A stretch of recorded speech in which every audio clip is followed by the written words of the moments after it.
we built an Indian startup here called Nano Satellites. So I want to, I just have a question, how we can able to collaborate with the space ecosystem. For example, AI for nano satellites or something you can build on space. A very important area. You know that Spain is member of Airbus. There are three nations in Europe who are the creators of Airbus: France, Germany, and Spain. And one big model of the planes of Airbus is manufactured in the south of Spain, in Sevilla, and this plane will be now manufactured in Vadodara, in Gujarat. So there will be a very important development for the aerospace industry, connected also with Spain. There is another subject that I think India should begin to think, and I leave that here as a kind of idea as think tank, you know. I think the future very rapidly will be aerial, because the nature has already shown to us that is the safest way of mobility. When you see 5 million starlings, the birds moving, 5 million, you never see a crash. I have never seen two birds crashing in the air, never, one falling. And even when there are 5 millions in such a way that you don't see even the sun, there is never a crash. Whereas if you have 10,000 horses, that is nothing compared to 5 million, you have all them locked in a place and you open the gates and they begin to run. One of them, or several, there is lights and the other go over them. So there are accidents. So nature has already shown to you that the aerial mobility is the safest one. I think we will move very quickly. You know, our mobility terrestrial is only by cars is a mobility of 125 years. In 1900, there were only prototypes of cars. It's only after 1905 with Henry Ford that they started the mass production of cars. And in 1900, there is not a single kilometer paved. So we have made a Prometeic effort, colossal effort during 125 years, because we have had to seize the land, to build the roads, the motorways, the tunnels, the bridges, all these in 125 years. And we have passed from nearly 0 cars to 3 billion cars moving in planet Earth at the same time. The same thing, I think, is going to happen with the aerial mobility. Because first, it will have nearly no impact on planet Earth. Now, when you buy a motorway, you divide the territory forever.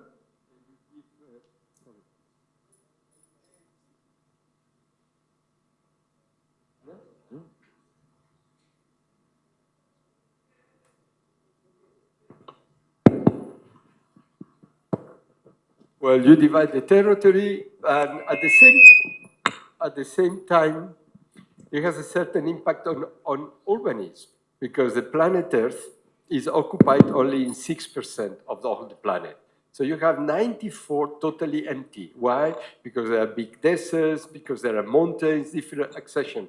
The moment that you will have the mobility of vertical landing and taking off, then whole urbanism in the planet will change.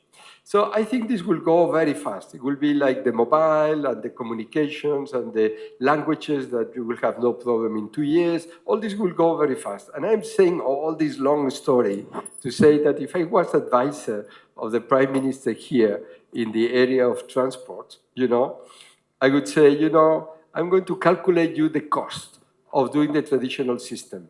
The motorways, the railways, and the sum would be enormous. I would devote 2% in being the leader country in the aerial mobility, because you have 1.5 billion in the future as a market, but you have whole Africa. And Africa is 1 billion people now and will be 2.5 billion at the end of the century. And it's impossible to go in the traditional way of development in Africa. The motorways, the trains, it will happen like the telephone. if you had to develop Africa interconnecting with the telephones, they would be in a very backward stage. Whereas nowadays, you go to Ethiopia, and nearly 50% of the population have the iPhones and are totally connected through the satellites. So you have made a totally different process. And I think the mobility in India should be absolutely one of the priority sectors. At national level. And I appreciate your 360-degree extempore speech on several aspects with just before. And thanks for our Vinod Surana's family for organizing this. And coming questions, Tamil Nadu particularly is having more opportunity for tourism, electronic exports. More than 60% of the electronic exports from Tamil Nadu is going all over India comparing. And this automobile EV vehicles are very much started here. And more service industry, IT based also. Is there any proposal for Spain for investing in Tamil Nadu, particularly in Tamil Nadu state? And Tamil Nadu Guidance Bureau and other Tamil Nadu Chief Minister and Industrial Minister are more friendly to the investors. Have you any idea for Spain investments in Tamil Nadu particularly? Well, in our economy, the investment is a question of the enterprises, of the business. Obviously, the state has a role in putting, let's say, the focus on creating opinion, saying how stable is another place. But the real role of investment is on the hands of the enterprises. I see that the Spanish enterprises that are in this state are very happy. We have here the representative of Técnicas Reunidas, whose CEO was saying to me that 2 years ago there were 1,500 people. Last year there were 2,000 engineers. This year there will be 3,000. So you only grow when you have confidence in the state, And Técnicas Reunidas is one of these big companies we have in Spain in the stock exchange market, and it creates opinion. So to have a big company like that who is happy in the state is going to have a very important effect, of seducing effect in other companies. Then we have other companies like Gestam, etc. So I see the Spanish companies coming to this state. And I hope that this year that we'll have the year of culture, tourism, and artificial intelligence, I think that as this state is very connected with artificial intelligence, we can do something. Then we would be very happy to do also something in culture.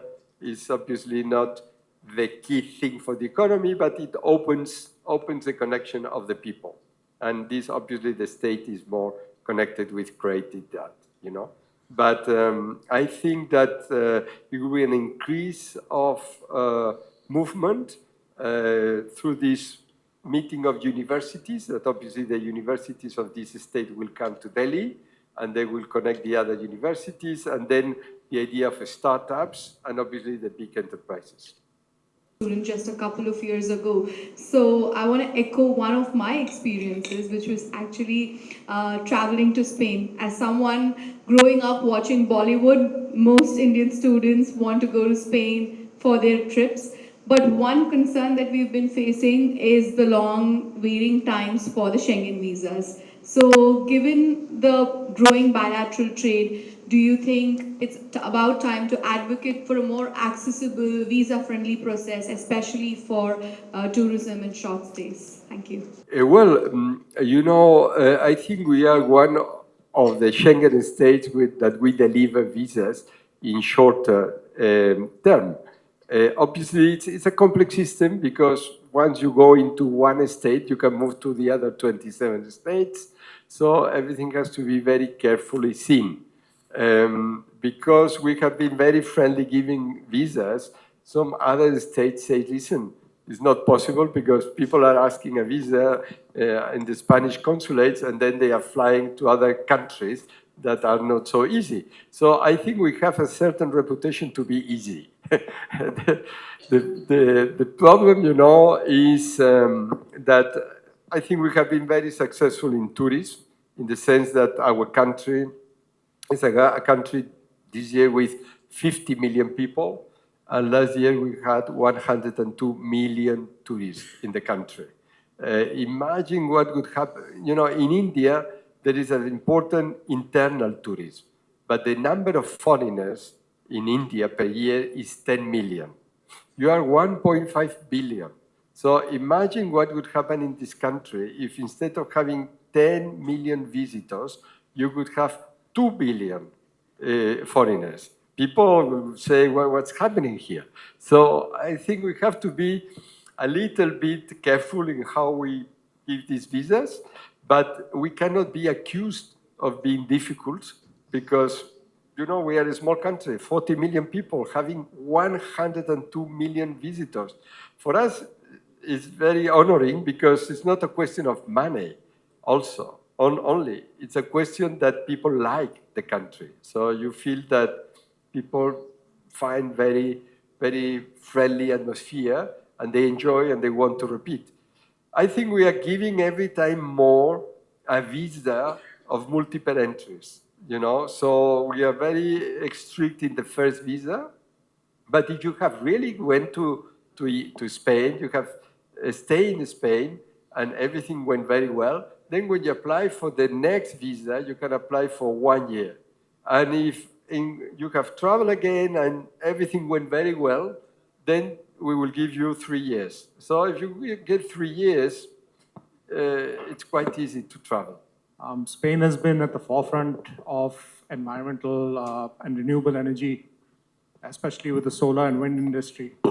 And as India is developing and our energy needs are growing, I think sustainable development and energy development in India is an important aspect.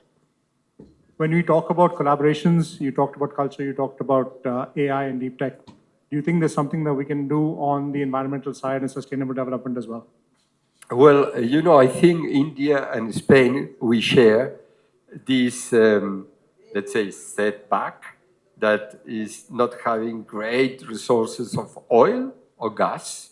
So we have had to go into renewables. And this, in my view, is quite a blessing because it's the energy of the future. I think Spain has become the #1 in Europe in renewable energies. Our solar plants, our air, big parks are #1 in Europe, and we have the technology for that. India, since maybe 7 years ago, has started to invest very seriously in solar energy and in air energy also. So I think that there is a great potential. There are many Spanish companies who are ready to come to India and to share what they can share with the Indian investors and Indian companies.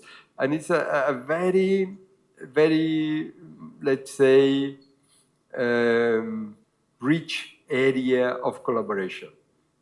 I think the investment of India in renewables will be very important in next year. It will be growing because your population is growing.